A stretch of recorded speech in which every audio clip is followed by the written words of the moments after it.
Helikopter in Caracas, US-Soldaten mit Nachtsichtgeräten, ein Präsident im Trainingsanzug, der in Handschellen aus einem gesicherten Gebäude geführt und in ein Flugzeug gesetzt wird. Offiziell als Narkoterrorist, nicht als Staatschef. Parallel dazu ein zweiter Einsatz, weniger in den Medien gezeigt, aber mindestens genauso entscheidend. US-Behörden stoppen Tanker, beschlagnahmen Ladungen, leiten Millionen Barrel venezolanisches Rohöl um und verwerten sie über eigene Raffinerien und Märkte. Venezuela hat die größten Ölreserven der Welt, doch verkauft wird die Operation fast ausschließlich über ein anderes Narrativ. Das Bild eines Staates, der angeblich nicht mehr von einer Regierung, sondern von einem Kokainnetzwerk gesteuert wird. Venezuela war einmal der Inbegriff des Ölreichtums, ein Staat, dessen Haushalt fast vollständig an den Weltmarktpreis für Rohöl gekoppelt war, dessen Elite von Petrodollars lebte und dessen Bevölkerung im regionalen Vergleich als wohlhabend galt. Dann kommen Misswirtschaft, Korruption, eine ideologische Staatsführung und ein Ölpreis, der nicht dauerhaft hoch bleibt. In wenigen Jahren kippt das Land von Überfluss in Zusammenbruch. Die Zahlen wirken abstrakt, die Auswirkungen sind konkret. Hyperinflation im Millionen-Prozent-Bereich, eine Währung, die praktisch wertlos wird, Banknoten, die eher als Bastelmaterial taugen. Regale in Supermärkte, die sich leeren. Stromabschaltungen, kaputte Wasserleitungen, Krankenhäuser ohne Medikamente. Mehr als 90% der Bevölkerung rutschen in Armut. Rund ein Viertel der Menschen verlässt das Land. Die bleiben, halten sich mit mehreren Jobs, Schmuggel, Dollartransfers oder reiner Improvisation über Wasser. In diesem Vakuum verschiebt sich die Logik des Staates. Offiziell wird weiter von Sozialismus, Souveränität und Revolution gesprochen. Inoffiziell verschmelzen Macht, Militär, Schmuggel und Schattenwirtschaft zu einem Geflecht, das nach außen wie eine Regierung aussieht, nach innen aber wie ein System, in dem Macht über Zugänge zu illegalen Einnahmequellen bezahlt wird. In diesem System sind Drogen, insbesondere Kokain, kein Fremdkörper, sondern ein logischer Baustein. Venezuelas Lage auf der Karte ist eindeutig. Eine gemeinsame Grenze mit Kolumbien, lange Küstenlinie zur Karibik, Dschungel, Flüsse, schwer kontrollierbare Region. Kolumbien ist der größte Kokainproduzent der Welt und je stärker dort der Druck steigt, desto attraktiver wird der Nachbar als Transitkorridor. Ermittler, Überläufer, NGO-Berichte und ausländische Strafverfahren beschreiben seit Jahren ein Muster. Teile der venezolanischen Streitkräfte, der Nationalgarde, der Geheimdienste und regionalen Führungsklicken nutzen ihre Position, um Drogenrouten nicht zu bekämpfen, sondern zu organisieren und abzusichern. Flugplätze, Häfen, Grenzposten, all das wird in diesem Bild nicht als Barriere, sondern als Serviceinfrastruktur für den Transit verstanden. Für dieses Geflecht hat sich ein Name eingebrannt: Cartel de los Soles, das Kartell der Sonnen, benannt nach den Sonnenemblemen, die Generäle auf ihren Schulterklappen tragen. Anders als klassische Kartelle ist es kein sauber durchorganisiertes Unternehmen mit einem sichtbaren Boss, sondern ein loser Verband von Zellen. Offiziere mit Zugriff auf bestimmte Routen, Geheimdienstler mit Zugängen zu Dokumenten, Funktionäre mit Kontrolle über Häfen oder Zoll. Gemeinsamer Nenner: wer Mitglied der Patronagekette ist, kann mitverdienen. Wer sie stört, verliert Posten oder Schutz. In mehreren Verfahren tauchen konkrete Namen auf. Frühere Chefs des Militärgeheimdienstes, hohe Offiziere, regionale Politiker. Die Vorwürfe ähneln sich: Absicherung von Flugbewegungen aus Kokaingebieten, Schutz von Konvois, Nutzung staatlicher Infrastruktur für Schmuggel. Ein Gegenmodell zum klassischen Kartell. Kein Don mit Goldkette, sondern ein Staatsapparat, der selektiv Teile seiner Macht an kriminelle Geschäftsmodelle vermietet. Die Frage, die über allem steht, lautet: Ist der Präsident der Kopf dieses Systems? Ein Fall, der diese Struktur sichtbar macht, beginnt nicht im Dschungel, sondern in einem Hotelrestaurant in Port-au-Prince. Zwei junge Männer verhandeln dort mit vermeintlichen Partnern über einen Transport von 800 Kilogramm Kokain in die USA. Der Deal soll rund 20 Millionen Dollar einbringen.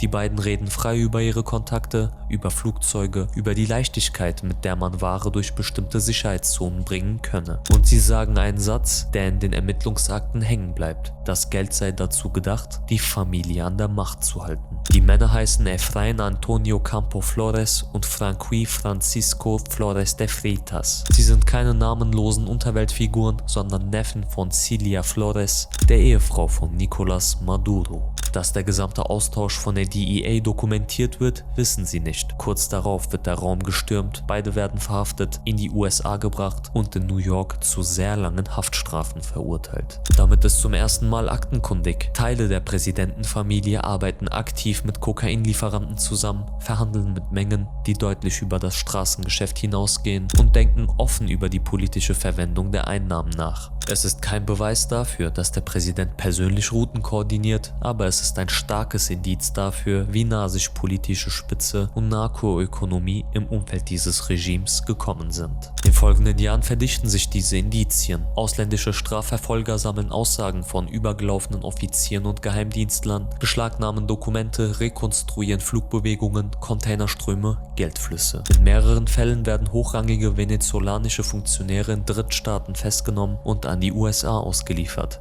Einige von ihnen legen Geständnisse ab oder kooperieren, um Haftstrafen zu reduzieren. In ihren Aussagen tauchen immer wieder dieselben Muster auf. Militärisch gesicherte Pisten, auf denen Maschinen mit mehreren Tonnen Kokain starten, Häfen, in denen Container mit falscher Deklaration ungestört durchkommen, Schutzabsprachen mit kolumbianischen Guerillagruppen, die im Gegenzug für Durchlass die Grenze als Rückzugsraum nutzen dürfen. 2020 folgt der nächste Schritt. Das US-Justizministerium erhebt eine umfangreiche Anklage gegen Nicolás Maduro und mehrere Mitglieder seines inneren Kreises. Der zentrale Vorwurf lautet, sie hätten über Jahre gemeinsam mit kolumbianischen Guerillas und kriminellen Netzwerken tonnenweise Kokain in die Vereinigten Staaten gebracht, mit dem erklärten Ziel, das Land zu fluten.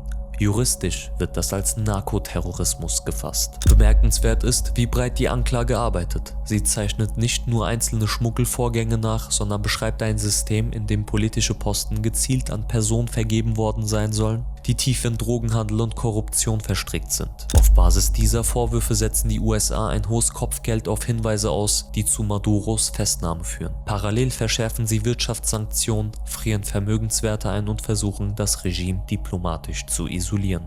Damit verschiebt sich die Ebene. Aus einem autoritären, korrupten Staat im Kollaps wird in der Darstellung Washingtons ein Narkostaat, der wie ein Kartell behandelt wird. Der Zugriff in Caracas ist der sichtbarste Punkt dieser Entwicklung, aber nicht der einzige. Während die Welt die Bilder der Festnahme sieht, der Präsident in Handschellen, der Abtransport in einem US-Flugzeug, die Ankunft in New York, der Gang in den Gerichtssaal, laufen im Hintergrund Entscheidungen, die eine andere Ressource betreffen. Venezuela verfügt über die größten bestätigten Ölreserven des Planeten. Jahre zuvor haben US-Sanktionen den direkten Export venezolanischen Öls stark eingeschränkt. Zahlreiche Tanker mit problematischer Ladung werden in den Folgejahren kontrolliert oder beschlagnahmt. Nach der Entmachtung Maduros erhöhen sich die Volumina. Millionen Barrel Rohöl, teils aus beschlagnahmten Schiffen, werden von US-Behörden verwertet und finden ihren Weg in den eigenen Markt. Gleichzeitig beginnen Gespräche über neue Investitionsabkommen, über eine Öffnung des venezolanischen Ölsektors für ausländische Konzerne, über langfristige Lieferverträge. So entsteht eine doppelte Erzählung. Nach außen der Schlag gegen ein angebliches Narkoregime, das seine Bevölkerung verkauft und den US-Markt mit Kokain überzieht. Nach innen die Neuordnung eines Ölstaates, dessen größte Ressource jetzt unter völlig anderen Vorzeichen verhandelt wird. Damit bleibt die Bewertung zwangsläufig zweischichtig. Auf der einen Ebene steht ein Präsident, der über Jahre einen autoritären, korrupten und gewaltgestützten Staat geführt hat, in dem Narkostrukturen nicht nur geduldet, sondern funktional ins System eingebaut waren. Auf der anderen Ebene steht eine Supermacht, die diese Struktur nutzt, um ein hartes juristisches und militärisches Vorgehen zu legitimieren und die im selben Zug Zugriff auf die strategisch wichtigste Ressource dieses Staates erhält. Für die Menschen in Venezuela macht diese Unterscheidung kaum einen Unterschied. Sie haben die Folgen dieser Konstellation in Echtzeit gespürt. Eine zerstörte Währung, leere Regale, massenhafte Auswanderung, Gewalt, Unsicherheit, eine politische Klasse, die sich über Schattenwirtschaft hält und eine internationale Auseinandersetzung, in der ihr Land gleichzeitig als Kokainkorridor, Rohstoffquelle und geopolitischer Hebel behandelt wird. Was glaubst du, wie wird die Zukunft von Venezuela aussehen? Schreib uns doch deine Meinung gerne in die Kommentare. Vielen Dank fürs Zuschauen, gebt dem Video einen Daumen nach oben und abonniert den Kanal. Die nächste Geschichte wartet schon.